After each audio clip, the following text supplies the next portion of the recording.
My guest this week is JIM RULAND. Jim is the LA Times best-selling author of Corporate Rock Sucks, The Rise and Fall of SST Records, which was named the best book of 2022 by Pitchfork, Rolling Stone, and Vanity Fair. He's also the co-author of Do What You Want with Bad Religion and My Damage with Keith Morris, the founding vocalist of Black Flag, Circle Jerks, and Off. Jim is also an award-winning novelist, a frequent contributor to the LA Times and Razorcake fanzine, and the recipient of fellowships and awards from Breadloaf, Reader's Digest, and the NEA. His weekly newsletter, Message from the Underworld, about books, music, and books about music, is available online, and he's a veteran of the U.S. Navy and lives in San Diego, California. And it gives me great pleasure to welcome to Revolutions Per Movie, JIM RULAND. Hey, Chris, it's great to be here. I know that we know what SST Records is, but I just want to make sure that the listeners understand it who don't. I mean, obviously, anyone listening to it will be aware that of these bands: Black Flag, Minutemen, Hüsker Dü, the Meat Puppets, Sonic Youth, Dinosaur Jr., Screaming Trees. All these bands were on this label started by Black Flag guitarist Greg Ginn. But also, the label is one of the most frustrating in terms of its discography, in terms of its politics, in terms of its ownership. So I want to get into that because your book is amazing. It is basically set up like SST versus Hollywood, SST versus the media, SST versus college radio, confrontational, because the label was very independent, confrontational. But do you remember like where you first saw the SST logo on a record? Do you remember the first one you got, and when were you aware that it was actual, label with all these amazing bands on it? My answer would probably be disappointing because I'm 55 years old, right? I graduated high school in 1986, and I started my journey on the East Coast with the Ramones and Devo and somehow the Surf Punks. I don't know, but yes, like it was available and it said punk on it. Right. That's all it took. Yeah, and I graduated in 86, and by that time Black Flag had broken up, and I joined the Navy, and that's where I learned a lot about a lot of things. That's how I got out to the West Coast. That's how I got exposed to Southern California punk, and I started to, figure out what I liked and what I didn't, and then took even longer to understand how it was all connected, because you know how it was back then. It was like mixtapes. You might not know who sang your favorite song for a decade, because it was right. on a mixtape that you lost the box for. It's just very, very different world. So I was trying to figure out like one of the first things that I owned with the SST logo on it would have been Double Nickels on the Dime CD, sure, which is probably not the way most people who love and are devoted to SST Records is like SST. One thing that they did extremely well, despite all their ups and downs, is that they were geniuses at mail order, and they got their records to people, and Greg Ginn understood that it's easier to keep a customer than to get a new one, and so every package came with catalogs and flyers to shows, and just a really smart guy in terms of getting his brand out there. Yeah, and a relentless release schedule too. Like as soon as you had discovered your new favorite band, like Hüsker Dü, as soon as you got like Zen Arcade, New Day Rising was on top of it, like right then and there. And as soon as you had figured that out, Flip Your Wig was there. It's just, but that caused troubles too, obviously, in terms of they couldn't afford to release all this stuff and keep up with it. Double Nickels on the Dime, I've talked to so many people that was their entryway in SST too. It's such an important landmark record for the underground, as much as Damaged, did its thing, or Meat Puppets 2 did its thing. Do you remember like what it felt like listening to the Minutemen for the first time? Yeah, I probably didn't understand it. Sure. It definitely was not in 1984. I mean, I'd love to tell you that obviously there weren't really CDs in 1984, but 1984 was like a really important year for SST because you had My War, you had you had Minutemen, you had Me Puppets, you had Zen Arcade, you had Double Nickels on the Dime, you had Saint Vitus, Yeah. all in 1984. I mean, what else do you need? There's so few labels that you could say that about. Touch and Go a bit, Homestead a bit, but SST really, like, out of the gate challenged me. You know what I mean? Because even the Minutemen were growing by leaps and bounds, and as soon as you were like, I get what they are, they're like, no, we're throwing away that part of us. We're doing long form songs with horns, and we're doing Blue Oyster Cult covers because we love them. And My War, the ultimate challenge for a fan, along with Up on the Sun by the Meat Puppets. I love that it was a label that kind of cracked a lot of our heads open from being so narrow with hardcore, which was so prominently just, like, very generic at that point. Yeah, I mean, there was there's no mandate for SST. And what I loved and what a lot of people comment about early punk rock, but it's especially true in LA, is that even though it was like the third of the three major scenes, if you think New York and London and LA, and not discounting any other place, but those were the big ones, that there was an incredible amount of freedom to make the kind of music that you want. Because Ginn was so, had this outsider mentality, and being from the South Bay, which is very different from Hollywood.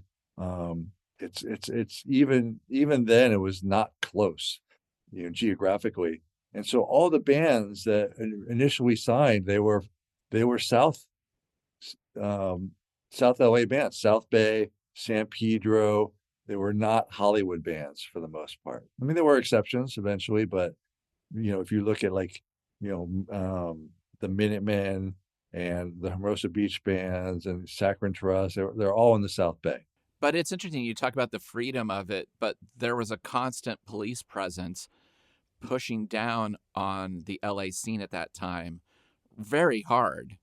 Like, the police, they were basically storming into their offices and making sure it was a legit operation, looking for anything to shut it down because, Black Flag would, like, take out radio ads, like, just provoking the police, making fun of the LA cops. And it was just like punk was, it's so weird to think about that punk was enemy number one at that point in LA for their children. And for Black Flag, it was both general and specific, because in that generalized sense that they were an LA band, and with the Olympics in 1984, especially, punk rock, there was a target on them, to clean up the city. And it was interesting because, like, in the 70s, it was like a nighttime scene, it was like a more art driven. It was, you had photographers and people, dressing up in vintage clothes and making their own scene, right? It was a lot of like drugs and sex. And I could read about the LA Hollywood scene for the rest of my life and never get tired of it. What was coming out of the suburbs, in the valley, and from San Gabriel Valley to the east, and from the beach cities to the west and to the south, was more of a youth movement. And these kids didn't care about any of that. They just wanted it loud and fast. And so that set up this real confrontational vibe between punk and LA, because, the cops were used to coming in and, beating up on, drunks and art students and, people who are not going to fight back. Yeah. Well, now kids were like, these were surfers and skateboarders, and unfortunately, jocks, creeping into the scene with hardcore and trying to figure out what all this was about. And some of them were like, yeah, we're not, you can hit me with that, but I'm going to take it from you and hit you back. Yeah. And the police were very intimidated by that. Specifically, the Hermosa Beach police had a vendetta against Black Flag. And so anytime they fired up the van and went somewhere, the cops followed them. And it was just a bad situation. So that kind of pushed them out of Hermosa Beach and pushed them out of LA in terms of these extensive, touring schedules, because they were slowly but surely developing an audience around the country. I mean, the early Black Flag tours, they would go all the way as far as like New York, but only play like maybe 10 shows. Yeah. It would definitely evolve from there, but in the very beginning, it was like not a lot of bang for their buck. Yeah. The other amazing thing is we're going to be talking about the SST VHS tape called The Tour, which features SST bands performing live. It's kind of connected because Black Flag basically set the map for indie rock, college rock, whatever you want to call it, hardcore, to follow their blueprint in terms of like, hey, there's a cool club in Tucson. Here's where it is. Hey, there's a place in St. Louis. They just kind of just played it all. They did it. And Chuck Dukowski was just like taking all these notes, the bass player in Black Flag, and just putting together like a book that would become the blueprint. And for someone in Portland, Oregon, who a lot of bands skipped coming here because it was the West, they're just like, it's like, what's that? That's cowboys up there. We had so many bands that would just turn and not come up to the Pacific Northwest, but SST bands always did. And so for us, we saw the Meat Puppets, Minutemen, Hüsker Dü all the time, Black Flag, all their bands, including the weird oones like my band played with like Das Damen and Crazy Backward Alphabet, and all those bands were coming through because they had put that blueprint there. It's kind of incredible how much hard work they put in, from the tour, booking the tours, to having their own PA system and making like, alternative rock, or I don't know what to call this, indie rock, loud and professional for the first time. Like, we are controlling the factors here. We're coming into your club with our own stuff, and you got to deal with it. It's kind of remarkable. I think we got to give a little credit to D.O.A. for two things, because they would hit the road and they exchanged notes. And from the very beginning, part of Black Flag's willingness to hit the road and tour the West Coast meant going up to Vancouver. Right. That was part of the West Coast. It didn't end at San Francisco. So that's why they had all these places that they would go to again and again on the West Coast. And part of that is because of D.O.A. They were coming down and they were bringing some of their bands, with them. Totally. But like Black Flag, like Keith Morris had left the band. Black Flag has an opportunity to play San Francisco, however many 100 miles away. And they're like, yeah, sure, we'll do it. I mean, they would drive up to play a show without their lead singer. They would then talk into like, hey, you want to play this show with us, even though they were, close to enemies and talking shit about it. I mean, they were literally writing diss tracks about each other. They did it, I mean, who would do that today? Who would play a one-off in a city 5 hours away, like 10 hours in a van just to play,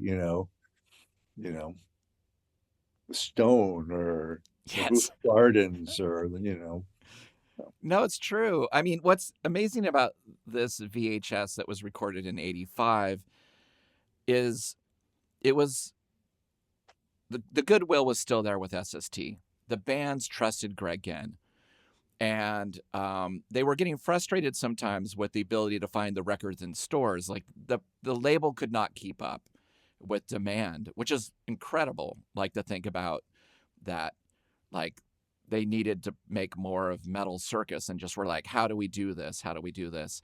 But this tape was really instrumental for me and my brothers. I don't know how we got this thing. I think we borrowed it from someone at school. SST Records, their records were relatively affordable. They would put out compilations that you could get, like the Blasting Concept. Is that what it's called? That's right. Yeah, for like $250, and it would have all their bands on it, like and some would be unreleased. This was $28 because VHS tapes cost a lot. And as somebody who owned a video store for a couple decades, when I first opened it, it was so funny to be like, well, I guess I can afford 2 Austin Power VHS tapes because they're $79, and in maybe 5 months I'll break even, and then I'll have a little money to buy this one VHS tape from, Scandinavia that no one's going to rent. So it was cheaper than most, but still a big purchase to a normal consumer. It was made by Target Video, who were incredible San Francisco-based production studio. They did that incredible VHS tape that was of the Cramps playing Napa State Hospital, like a Yeah. mental hospital. They did videotapes, like the only recorded stuff of the Screamers is basically their video footage of them. The Avengers, Go-Go's, they just documented everything. Throbbing Gristle, that was the first time I could see what Throbbing Gristle was like. So for Target Video, often it was a way for me to see and hear a band for the first time and take a chance on it by getting it at renting it from some weird industrial record store in town for $2, taking it home and being like, I don't get Throbbing Gristle, but I really love what they're doing to the audience.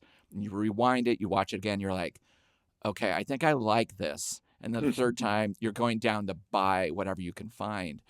And this tape was similar. Me and my brothers knew every little beat of this video, because Target Video did some interesting things when they came to filming and editing, which is they would often repeat footage that wasn't synced up. So they keep showing this girl in the audience smiling and kind of dancing, and they keep putting it over and over again to cover edits in this thing. And we thought it was hypnotic, but it is also shows how hard it is to love everything that is SST. You can't love everything this label put out. They put out a lot of stuff that I just don't think is very good.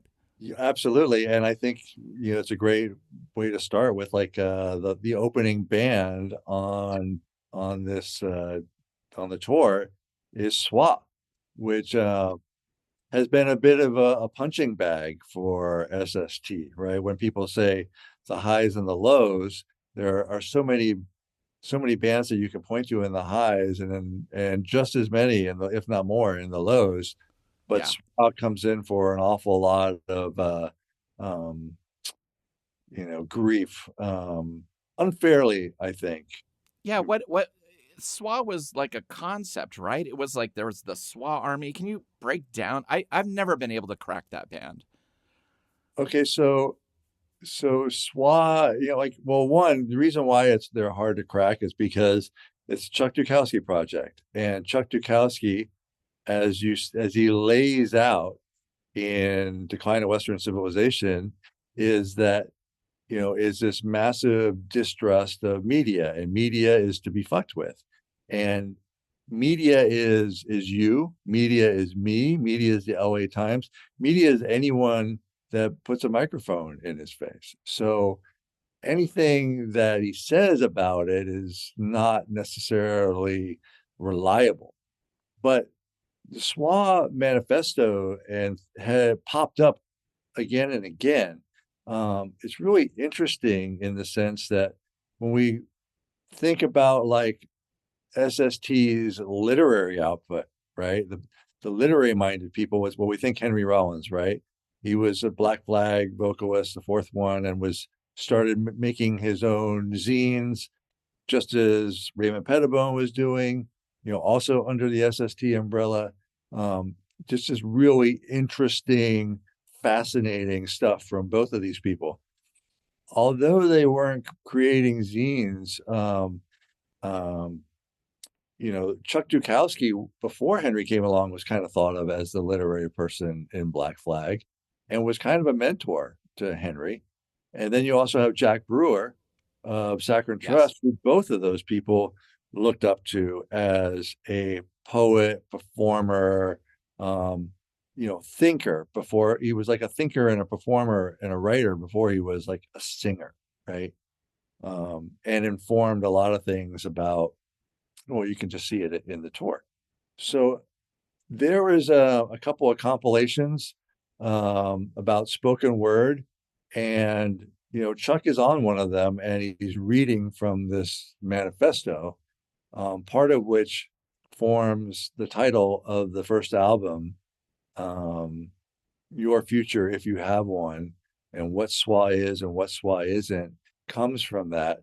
And I think one of the first SWA performances, I mean, I've read in zine accounts of SWA performances in Canada, but like after the show, like kind of like, with the bands, but also played in Culver City with the band, the one I can never pronounce. Oh, Einester Seine Neubauten? Yes, thank you. Right. I'm trying. I may be wrong. Yes.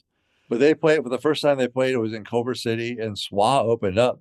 And Ed Culver has taken some photos of theirs, one in the book. And all the SWA people are wearing armbands and making weird salutes, and it looks a little fascist. Yes. Which SST was always a little comfortable, toying around with. And global booking and world domination and some of the t-shirts and things that came out of there. And SWA, there's been a lot of words spoken about how it's SWA, not SWA, but it's a nonsense word. But I mean, it's also the first 3 letters of swastika, and it's right there. Yeah. Yeah. There was all that stuff in that movement at the time in the punk world where, it's like, what are they saying? Like, where are they? And like, of course, as I saw SWA and I didn't go to swastika. I just saw SWA. Right. I was 15. All I knew was I didn't like it. But it's funny? It's like when I was like listening to, I queued up the tour on YouTube and putting it on and letting it play while I was going. It's like listening to Mara Ward. It's like, I mean, what they sound to me is like grunge ahead of its time. Yeah, it's got a bit of a like, not even Jane's Addiction thing, but it's got definitely like, it's rock for the sake of rock. This was the point where, that's the other thing is Greg Ginn, was so pivotal at just being like, I love hard rock now and I love heavy metal. I've always loved it, but now I'm, it's just there and we're going to slow things down. Songs are going to get longer. We're going to really upset people who want loud, fast, hard anymore, right? And SWA seems like the perfect thing. Like the singer comes out in a top hat, like rock and roll. He looks like he just stepped off, the Sunset Strip from a rock club. And there's like maybe 7 people standing in front at this point of the show, which reminded me a lot of the shows in the 80s where there were 5 bands on a bill. And you'd go and maybe you'd see something incredible because no one had found out about it yet. But oftentimes it was you and a couple other people getting there early because that's when the bus could drop you off. And you're just alone in this place feeling awkward. Like, I kind of like it. No one else does. Am I allowed to clap? Yeah. It has that really lonely feeling of like first band of 5. Yeah.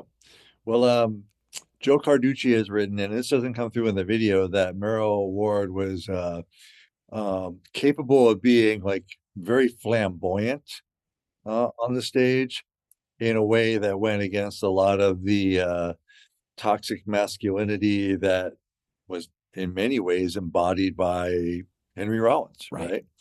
The naked, angry caveman on the stage.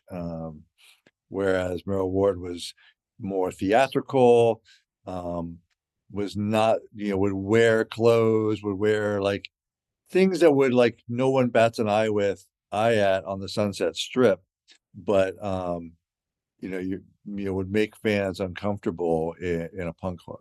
Right. So I want to talk a bit about Greg Ginn and where the fracture kind of started internally in SST. And I know that's kind of hard to pinpoint like an exact time or place. But what was leading up to the point where bands like Hüsker Dü can't get their music back?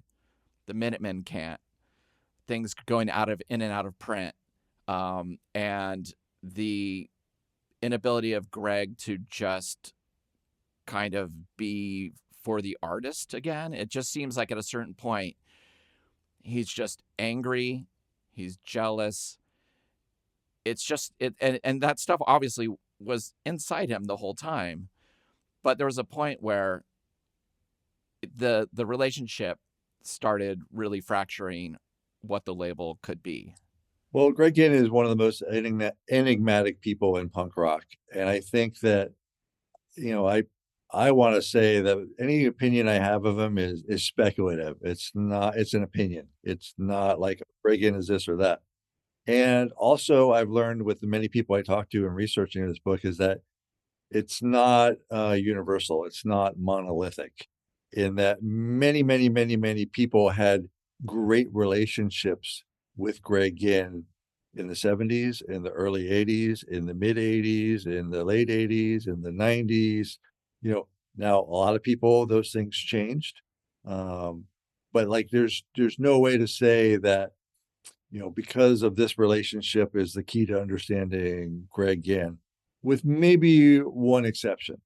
And even that is, again, speculative. And that is the whole debacle with Damaged and the distribution deal with MCA getting scuttled at the last minute and having it come out through, I think is, what is it, Unicorn, which was, Yes.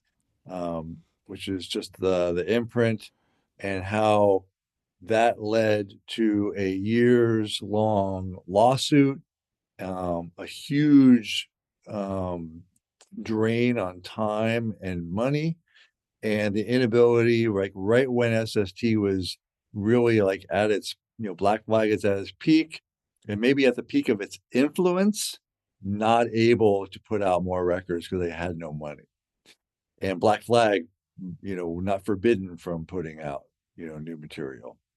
So, and Greg, being Greg, tried to get around that as much as possible and got burned and went to jail for it. He and Greg Zukowski both went to jail. And a lot of people made a lot of sacrifices for being an SST band, which I think everybody knows about because of Henry Rollins getting the van and how that became kind of like a, I don't know, something like in punk rock, it's kind of like one of those narratives, for frontier narratives, right? Of, Sure. you know, what it was like and how you survive and the sacrifices that you're just going to have to make if you want to do this too. It's definitely, it's not rosy picture about anything, right? And I think, you know, and I don't think it's, I'm kind of saying it tongue in cheek. I don't think any of it's exaggerated. If anything, it's downplayed because you're not reading about the drudgery and the boredom and the pain, you know, every single time, you know. Right. So I think, you know, with no one else went to jail for SST Records.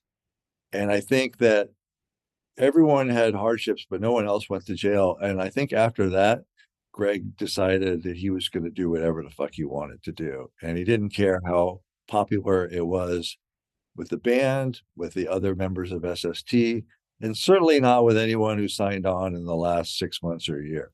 Right. No, it's fascinating because, yeah, we're coming from a community at that point where it's like handshake deals, you know, like, and just like, hey, I love your band. I want to put it out. And you're excited. And just that he was putting out so much, like putting out Saccharine Trust records. Okay, so they're the second band on the tour. I loved Saccharine Trust and I saw them a bunch. But my wife walked through when I was watching this, you know, to do my research. And she was like, this is horrible. Like, it is so, like, not for everyone. But but for SWA that I couldn't crack, it's not that far over to Saccharine Trust in terms of improvisational artistry, weirdos on stage, constant soloing. But there's something about Saccharine Trust's language, and especially Jack Brewer, that I just loved. It was exciting and dangerous. And when I saw them play to no one in Portland, it was like, I was like, people are missing like a moment. It really did feel like I was watching art or poetry in motion, and that was exciting. And again, they were alone in that world. There was no one else like them. And that Greg was like, cool, come be on the label. Yeah, you know the people in the Minutemen. Okay, cool, you're good. It's just kind of incredible. Well, you and Thurston Moore, right? Huge Jack Brewer fan. I think like there's a video and it's got Henry Rollins and Jack Brewer and I forget who else doing some spoken word. It might be Mike Watt. I mean, I can't remember who it is, but it's pretty early when in Henry's spoken word. And what's very clear when you watch it, or anytime you watch Henry Rollins is talking to you. Yeah, you. I mean, he's Right. aware of his audience. He's got the audience by the throat. And he's like staring you down, like, you be scared now with me. You laugh now, motherfucker. Like he commands a room. Right. And, but like he's definitely invested in bringing the audience with him. Jack Brewer is up there and he's performing in a way that like he's not even aware that there are other people in the room. It's not obvious he's aware. He is like doing something. He's making art. He's doing something beautiful. He's on his own trip, and the fact that these two things could coexist together on a record label is magic. It's part of the magic of SST. Yeah, and watching this performance, again, we were, 13 to 16 when we saw this. Like, these people looked old to us, right? Even though they were 24 or something, 25. And Jack Brewer is like, just the way he moves on stage, like constantly just like shaking his body, like almost like generically you would say, this is what I'd see in a film where people are possessed by a religion in the South that also believes in snakes. It's like he is just possessed. And then, you have Joe Baiza, just like I'd never heard anyone kind of be jazzy yet. I mean, I'd heard Greg Ginn's version of jazzy, but Joe's thing was much more succinct and felt like more traditional in a weird way compared to Greg's, where Greg's would go off the fret. Joe's was blisteringly fast, which I was never like obsessed with guitar technique, but to see them live was incredible. Also, we were like, the bass player has a page boy haircut. That's cool. Like, we were just little things like, this band looks weird. The other thing I loved about them was they could stop on a dime. Like, they knew it sounded like things were going to spiral out of control, and then they'd just be like, show, bah, and they'd hit right back in. Yeah. And as kids, we were like, how are they doing that? What's going on? Like, we just hadn't seen that yet. And again, I get why my wife would walk through and be like, no. But yeah, you hear a song like We Don't Need Freedom, and that is like quintessential Southern California punk rock. Yeah, it's so weird. And also, I was excited because I heard a Doors cover, right? I was like, oh, I know Peace Frog from my parents' record collection. And I remember a lot of people in the scene that was when people were starting to do covers, right, of things that they loved. And this was kind of the first indication, along with the Meat Puppets who follow them in the set. I got to ask you, like, what do you think of this performance by the Meat Puppets? Wow. Just, it's blistering, over the top. And what I loved about the Meat Puppets is like this sense that like, okay, they can't keep this up. This is unsustainable. And yet somehow like they make it work. Although you kind of have to be invested in it to feel like it is working, right? Yeah, it's weird. They come out and they do Sea of Love, but it's just Chris at first singing, and he's kind of looking around like, is my drummer here? And then all of a sudden, Derek, the drummer, starts in, and then his brother Chris comes in and plugs in a little later. And immediately, they're just like hypnotic because you're like, I think they like the song, but it sounds like they kind of hate it too. Like it's out of tune and pitchy, but it's exciting. It's traditional and it's not. Like they're not doing a fast version of it, right? And it was like, that's what the Meat Puppets are like live. I was like, that's their choice of like being like, hey, we're the Meat Puppets, we're here to play. And it it it was incredible because Up on the Sun, I don't think was out yet in March of '85 when this was recorded.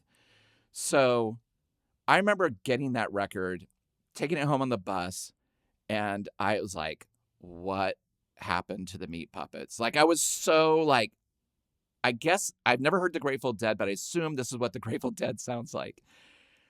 You get to the end of the record, I'm like, I like the last song. It's kind of up tempo and cool. Listen to it again because I own it. And then I couldn't stop listening to it. Yeah. Up in the Sun was so influential, but so unexpected. Like the line from Meat Puppets 2 to that is vast. Yeah. I had, there was a Meat Puppets song on a compilation I had that a friend made for me when I was in the Navy in 1986 that, was probably a track, like an early SST track that I heard that I didn't know it was the Meat Puppets for many years until, Right. you know, I myself went to college and started listening to college rock. Well, I love that the Meat Puppets in this performance, they're doing songs I'd never heard. I'd never heard Little Wing by Jimi Hendrix yet. I'd never heard Midnight Rider by the Allman Brothers yet. So for me, I'm like, oh, these are new Meat Puppet songs, Yeah, right? And the show, like they play a few songs, and then during Midnight Rider, they do one of the things that leveled me and my brothers, and we immediately in our band copied it the next time we played a live show, which was Chris is like just herky jerking back and forth, like he's headbanging, but his whole body is shaking back and forth. And again, like you said, how can they keep this up? It goes longer than you think a human can do it. He takes his guitar, throws it off, runs off stage. Kurt, the bass player, throws his bass off, leaps over the amp off stage, and then the drummer throws his sticks in the air and runs off and clap. Everyone freaks out. And it was like feedback on stage. Everyone's left. We did that. We were like, let's do what the Meat Puppets did. It was so innocent. One of the things that was interesting about the Meat Puppets in your book is that you said that the attention that the Meat Puppets received caused an unusual reaction in Black Flag, jealousy. And that Rollins said they're a great band, but they are children, which just shows like the different energy of Black Flag at that point and the Meat Puppets. Yeah, we felt like children. Like the Meat Puppets were free, dropping acid, doing whatever they wanted. Like just, and Black Flag were starting to care more and more about what they represented. Like, do you have a sense of like what would, that confused me a bit. Like you've signed them, you like them, but was it because they were getting more press or what was going on then? Well, one, that's Henry's opinion. And two, um, Henry is, the son of a military officer and a product of, military school. I mean, he fit into there were a lot of rules in Black Flag, especially for being in Black Flag on the tour. And Henry was like a hand in glove into all of that stuff. And in the early days, which is funny because of considering how this would change, no drugs was a big part of it, right? It was like a very, I think by 85 it had changed, once all the punks started taking acid, right, all the rules went out the window and you had more experimentation. But like Henry's just an intense dude, a very rigorous guy. And Meat Puppets were, I get the sense that they were just completely anarchic. They were just not beholden to rules or what people said. And there's another thing that I'm just going to hint at, and maybe I shouldn't even, but like The other thing to remember is that like these are all young people and Right. young people doing young things and young people seeking the attention of the opposite sex or the same sex, as the case may be, and all the petty jealousies that arise out of that. Um, just like with sex and money and drug, like things get built up more than they really need to. And I think that there was some of that going on just like there are on every tour. I mean, when you get on tour with someone is when you find out that I really like this person. They have a lot more going on than I thought, or just the opposite. It's like, man, I don't know if I'm going to survive these next, 10 days, 10 weeks, whatever it is. And Right. that's something was an experience I had over and over again in the Navy. And where you're like, for better or worse, you're stuck with these people and, and you have to make it work. I think in a weird way, Henry Rollins would have been a great sailor. I think the Kirkwood brothers would have lasted about 10 seconds in an so Of course. um, that probably doesn't answer your question, but it's just, No, but it's a great insight. The SST situation also was very family oriented. You have Spot as the house producer. He produced the majority of the early works. Do you have an opinion on how he worked? Because there's a lot of people who are like, don't like what he did for a lot of these records. But for me, the Black Flag album didn't sound like a Hüsker Dü album, which didn't sound like a Meat Puppets album, which didn't sound like the Minutemen. And even though they're not like gloriously overproduced records, I feel like Spot really kind of let these bands sound the way they sounded. But I might be in the minority. okay. So Spot was a self-taught engineer and he learned from, other engineers who were in the spaces, but for the most part, he was self-taught. Now, like when you learn to play your instrument, when I was learning to become a writer, that's something I could do anytime I wanted, any free time I had. The only way to get better at being a recording engineer is to record, like record people playing music.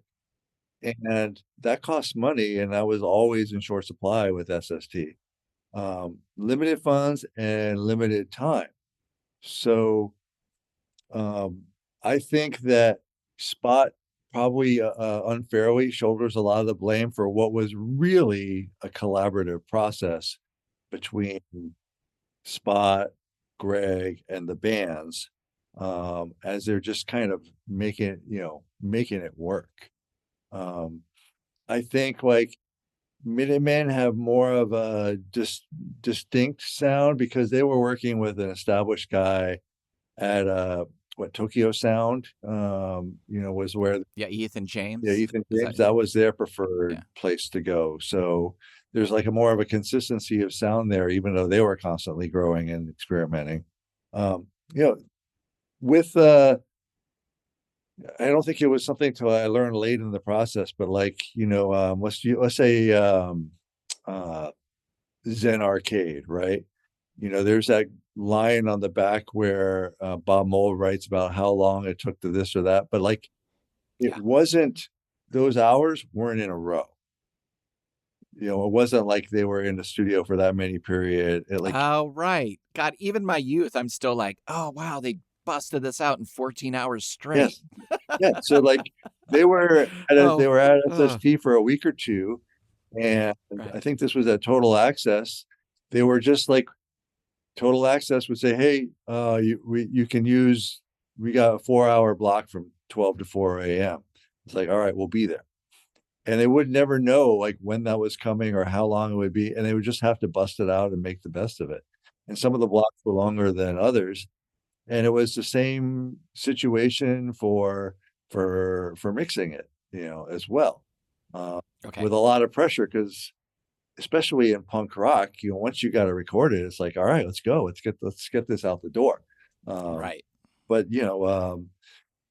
as you had the musicianship getting more and more sophisticated and experimental in bands like, Hüsker Dü and Black Flag at that time, and certainly, Minutemen and Meat Puppets, there are like more demands. It's not just, 3-chord rock and roll, that you can, you know, hammer out, in a very, each song is different from the next and has different, demands. And then they were recorded in different times in different ways. And maybe the situations weren't ideal and you learned something in the morning that you used at night, but now they sound a little different and you got to do something different. And it's like, it was a big laboratory is the best way I could describe it. Yeah.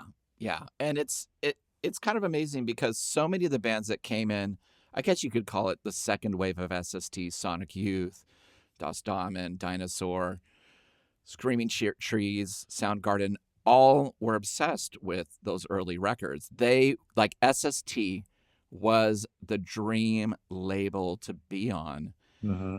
But at the same time, what do you have a sense of what made Greg want to sign like a bunch of Zoogt RIft records or Crazy Backwards Alphabet or put out a bunch of Gone records? Like, could he just not help himself? No, I don't think he could. I want to say one more thing about Spot before we move on, because Spot is no longer with us, and not like he was hanging out on forums defending his work, but there was a story that he told me, and in that Spot was like a guitar player who liked to roller skate and bopped around LA, and when he moved to the beach, he was essentially homeless. And he had a camera and got a gig taking photos for the Daily Breeze. And in Media Arts had a dark room, and that's where he was developing his film. But Media Arts also had this sound, this whole recording studio. And the people at Media Arts really took a liking to Spot, and they knew that he didn't have a place to live. He was sleeping in his car, and there had been some break-ins at Media Arts, and they're like, Spot, if you want to like hang out here until you find an apartment, you're welcome to do that. You'd actually be helping us out. And that's when he started experimenting with the recording equipment, just with his own stuff. That's how he learned. Yeah. So I think that where he came from and the short time between that and him like recording Saint Vitus and Black Flag and Hüsker Dü, all with very different kinds of sounds, like pretty impressive. And as much as like Husker 2 takes the reins over on like Flip Your Wig, it doesn't sound that different from, New Day Rising or Zen Arcade in terms of like the drum sound and Bob's guitar sound. There may be a little cleaner, but it's still like, oh, it's got that Husker Du thin sound, like that's what they sound like, Yeah. So I always had a soft spot when I saw, well, I didn't mean to make a joke there, but yeah, I have a soft spot for Spot.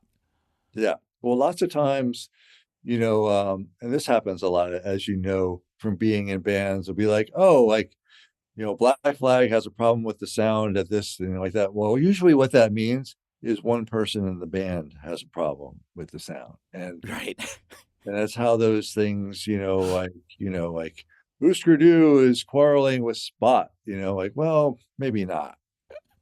It is so weird that even I knew as a kid about some of this stuff. I'm like, I don't even remember where I heard this stuff early on, but this is the stuff we talked about, and getting the band that meant the most to me on this amazing show, so you have SWA, you have Saccharine Trust, you have the Meat Puppets, then you have Minutemen and Hüsker Dü rounding it out. The Minutemen, from the first moment I heard them, like within a couple seconds of hearing Paranoid Time, I was like sold. It didn't sound like anything I'd heard. Again, no one sounds like the Minutemen. Like, you don't go, oh, this sounds like the Minutemen. Like, it's just like they were the perfect chemistry band. I think rivaled only by like Mission of Burma in terms of a trio that like really like you take one element out and it's not the same. Right. So you got Double Nickels on the Dime, which many consider one of the greatest albums of all time. It's such a statement in terms of them reacting to Zen Arcade, who Hüsker Dü is doing a double album. They're like, we're going to do a double album because they had originally recorded something else, correct? And then they kind of decided to expand it. Yeah, I don't know if it was like something else per se, but they had songs. And then they heard that and they wanted something more conceptual. I think I alluded to it in the book, and but I think at this time, like I know for a fact because I've read a great deal about it.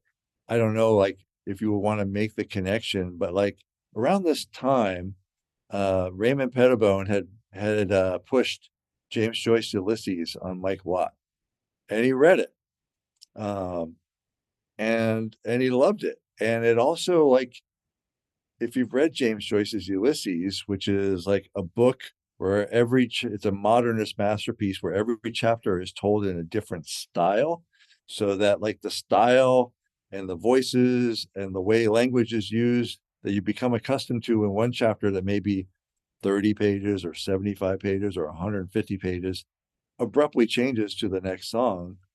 I mean, next chapter. I can't, every time I listen to Double Nickels on the Dime, I think about Ulysses. Amazing. I also love that Mike, I didn't know till years later that Mike wrote so much of the lyrics for D to sing.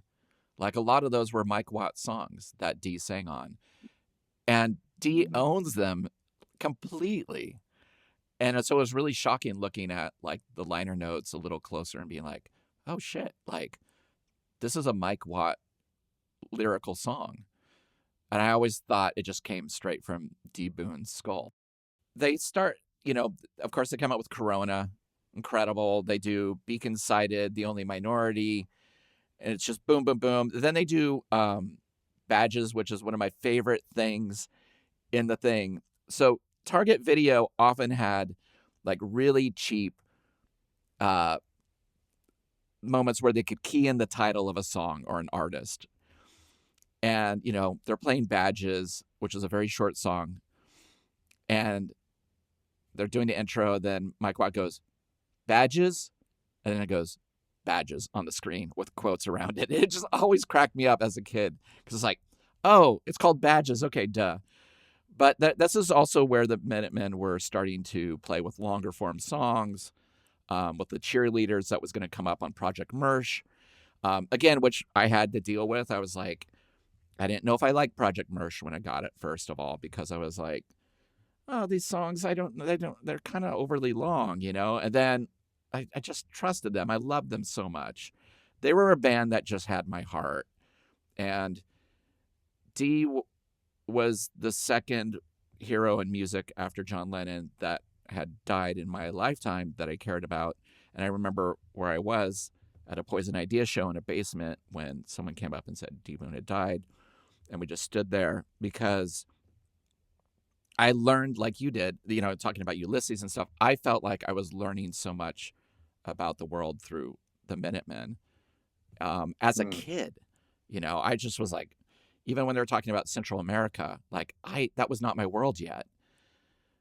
But it made me want to find out more. And I don't know, oh God, I can go on and on and on. But anyway, so did you ever get to see any of, did you ever get to see Meat Puppets later on or Sonic Youth or any of these bands that were part of SST live?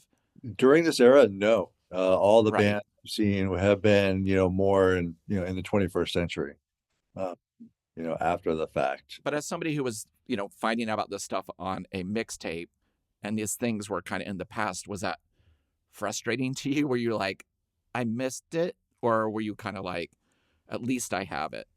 No, I never, yeah, writing this book, there was a lot of moments where I was like, man, I wish I had been there for that. Like, like I saw Black Flag for the first time during the benefit for cats, You were at that? yeah, I was at one of those, and oh my God. I spent most of it in the lobby because it was atrocious. I want you to explain a bit about what was promised and what happened at that show. Well, I mean, you have to keep in mind that, like, I've been writing for punk rock zines since pretty much since I got out of college, or since like '95, right? But that's kind of late for the punk rock experience. I was not like writing. I didn't have a zine in high school, and I think part of it is because I went to Catholic school, and I just even though I got in on the ground floor, well, not my punk rock upbringing on the ground floor is the Ramones. I was able to see them live. I didn't go shave my head and buy a leather jacket and start, dedicating my life. I mean, I joined the Navy, which is like the most unpunk thing you can do. So it took a while. But when I graduated, it was when Black Flag had broken up. And when I finally got to the point where I was like writing for zines, right, and learning about all like independent punk rock and DIY punk rock, and by that time, Greg Ginn and SST had severely tarnished its reputation. So I came to appreciate Greg Ginn through the writing of this book, even though I understood why he has a lot of enemies. Remember, like, I did a book with Keith Morris, Right. on his memoir, and I'm Team Keith, and Keith and Greg do not get Yes. along. I spent what feels like years sitting in Keith's apartment listening to him say every negative thing that you could possibly say about Greg Ginn. And and I'll admit it, Chris, like, to do this SST book, it was not my idea. Someone like kind of put it in my head, and Oh, really? I immediately rejected it because, like, what, that's Greg's deal. I'm Team Keith. But then Right. I thought about it and I talked about it with Keith, and he's like, you should totally do that. And I'm like, well, why would you say that? He's like, because of the music. Music is genius. And then, of course, I came to understand that, Keith is friends with most of these people still in SST and New Alliance and all of those people, because Keith, of course he is, because Keith's a legend. So, Right. I didn't come at this SST book as a total SST fanboy.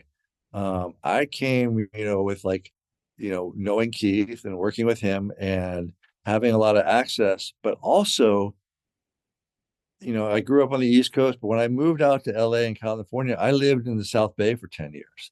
I lived in Manhattan Beach, right up the road from Hermosa Beach. And my sister lived in Hermosa Beach. And then I moved to Playa del Rey. And there's just a vibe about the South Bay of LA that's very different from Hollywood. It's very different from Huntington Beach. And that vibe was nowhere in anything I'd read about Black Flag or anything I'd read about SST or the Hermosa Beach scene. And so with Keith and his access and my experience in the South Bay, I'm not claiming it, not from there. That's what made me think that this would be a fun project to get into. So I went into it with like an appreciation of only like basically the college rock era band. It was, I was not I wasn't the guy who, with 50 SST records that I bought that came in the mail between 1980 and 1985. That wasn't me. Growing up, like when I did, I'm a little older than you. It was unavoidable for some reason. Like someone would say, "Have you heard the Meat Puppets?" And you'd be like, "No," and you'd hear that. "Have you heard Hüsker Dü?" "No," and you hear that, and then you're starting to put it together that like, oh, I've seen their name on this insert that comes with it, and the records were cheap. Mhm. They were pretty affordable for a fan to take a chance on a Worm record, and then be like, not my thing. Mhm. But Husker Du headlines this show, and they had a playful competition with the Minutemen, and we talked about the Minutemen's reaction to Husker Du doing Zen Arcade, a double album at the time. I have to ask you, because I don't really buy into it. I really don't believe Zen Arcade was a concept album from the front. I feel like maybe they're like, it's a double album. It feels like there's some threads here. I was like, you're telling me turn on the news and like the like 16-minute and jam at the end is like part of the story. Like I just couldn't buy into it. But of course, Tommy makes not a lot of sense either. Were you told at one point that like this is a concept album? I totally bought into Zen Arcade as a concept album, you know, and I think I mean we now know that Bob Mould has totally disavowed it. People have talked about, I mean, he just is not disavowed it, but like has really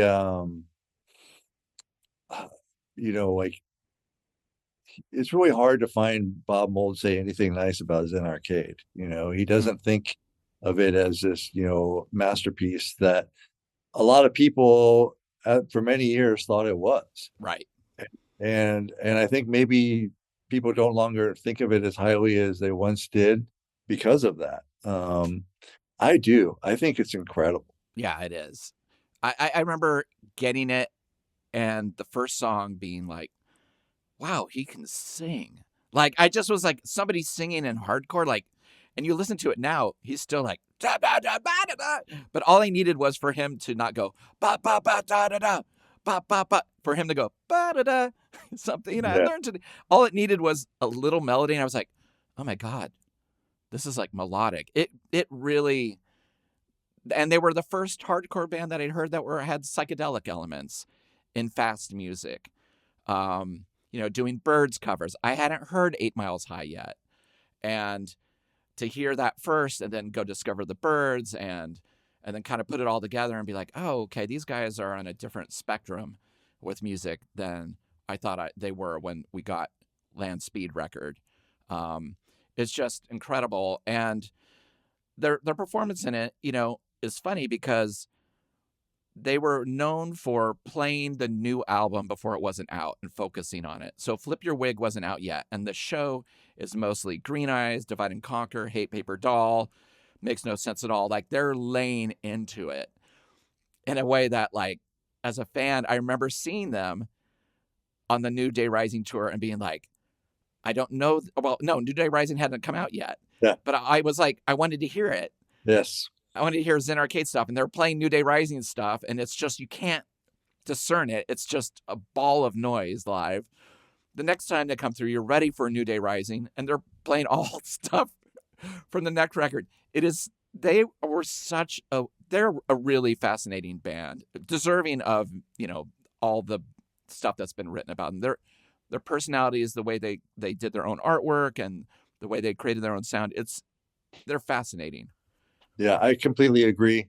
And it's really interesting, and it's kind of sad the way things kind of unfolded for the band, in that they never really got a victory lap, right?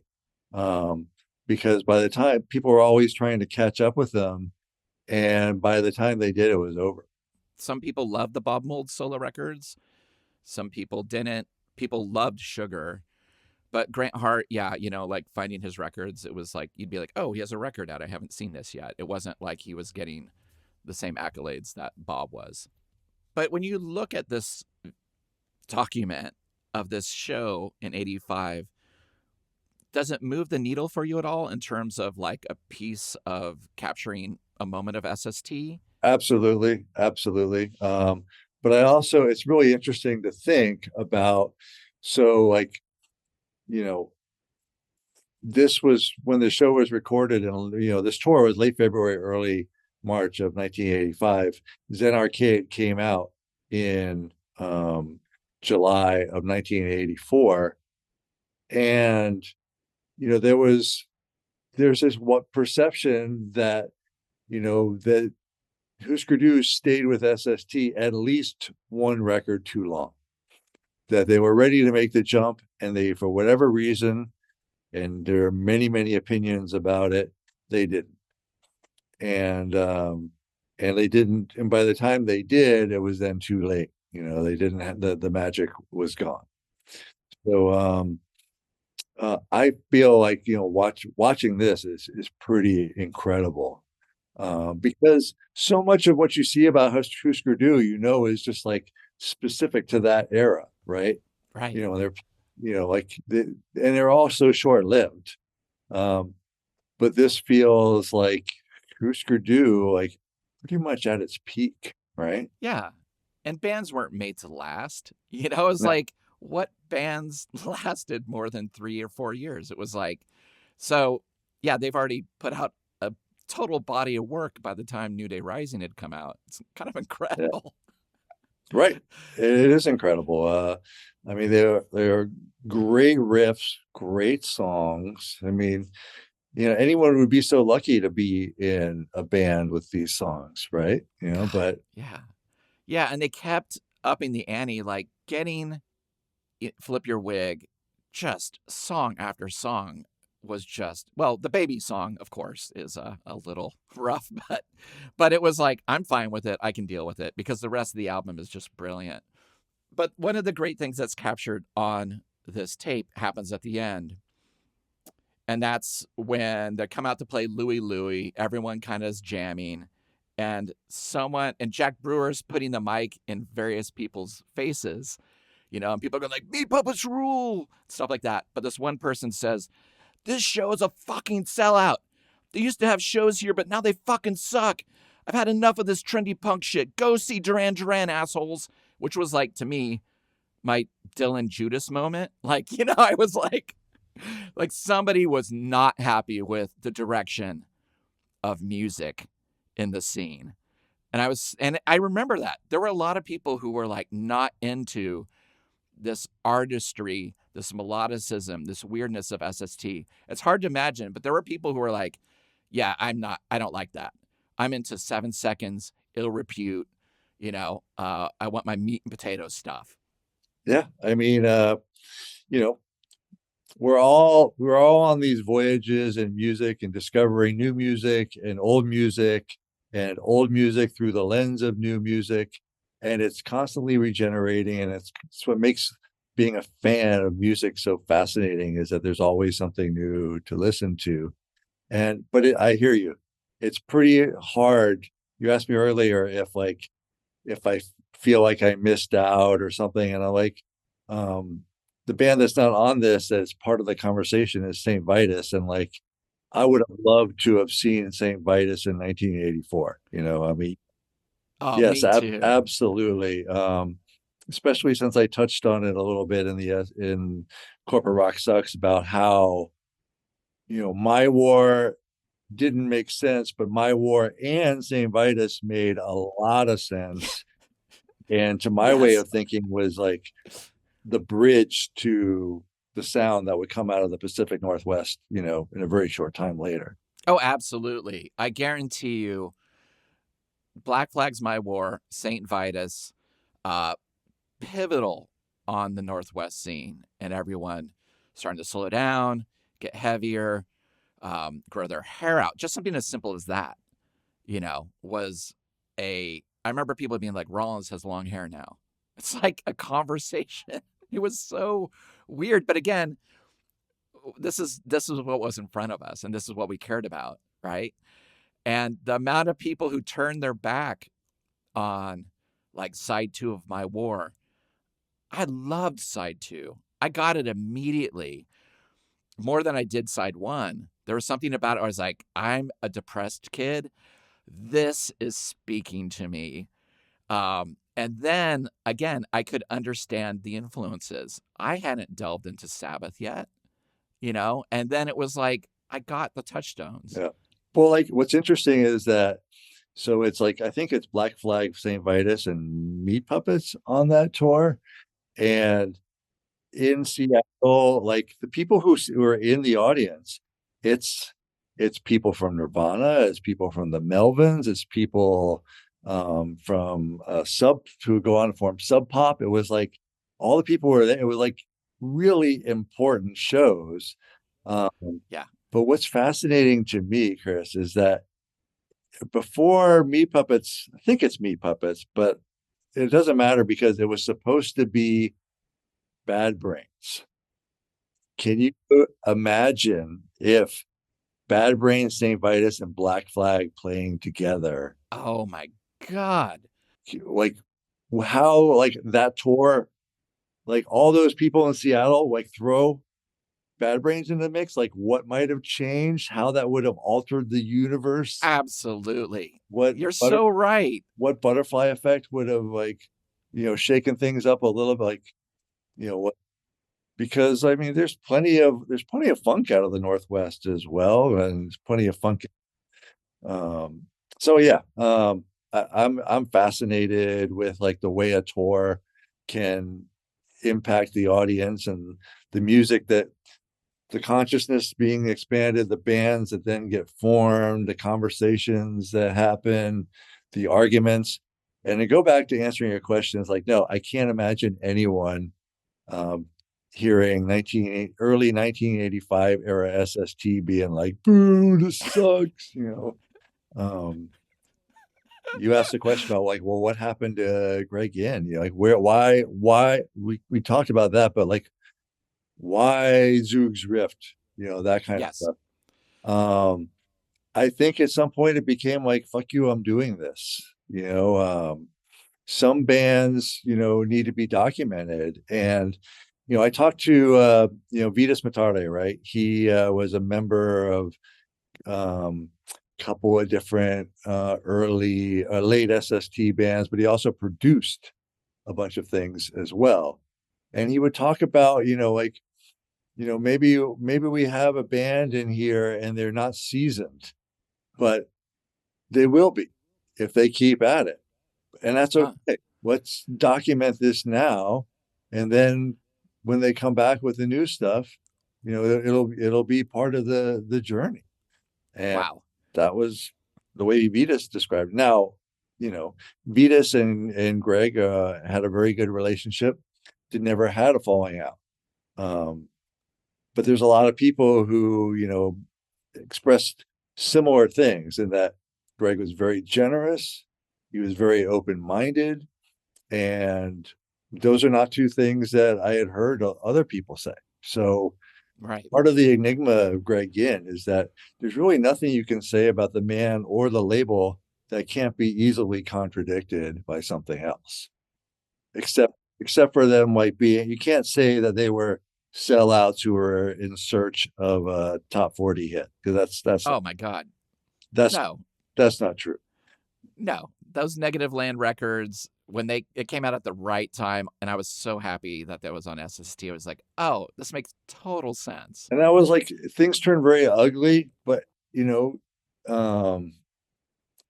Greg knew what he was doing.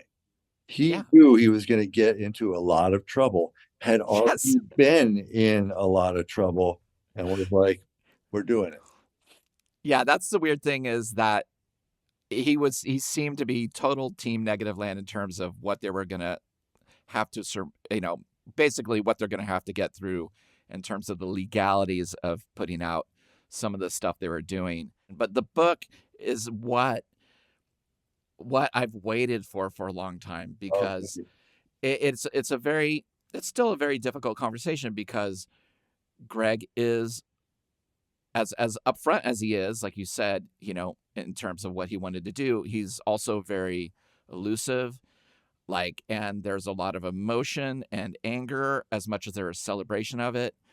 And as fans, I hear about it all the time, people being like, why doesn't Hüsker Dü have their rights back to remaster things?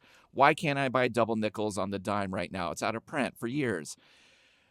These things kind of don't help the story of Greg Ginn, but at the same time, it's like, yeah, he basically bankrolled all this incredible art that just like on whims often, like meeting the Minutemen who were just starting and being like, you want to record? Is kind of a beautiful thing. Yeah. And it set the ball rolling.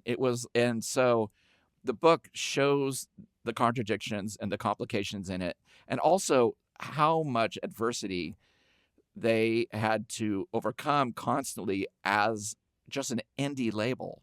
It's a pretty amazing story. But also how much adversity they courted. Yes. Good point. Well, at the end of every episode, I ask the same question, but I tailor it depending on what we're talking about.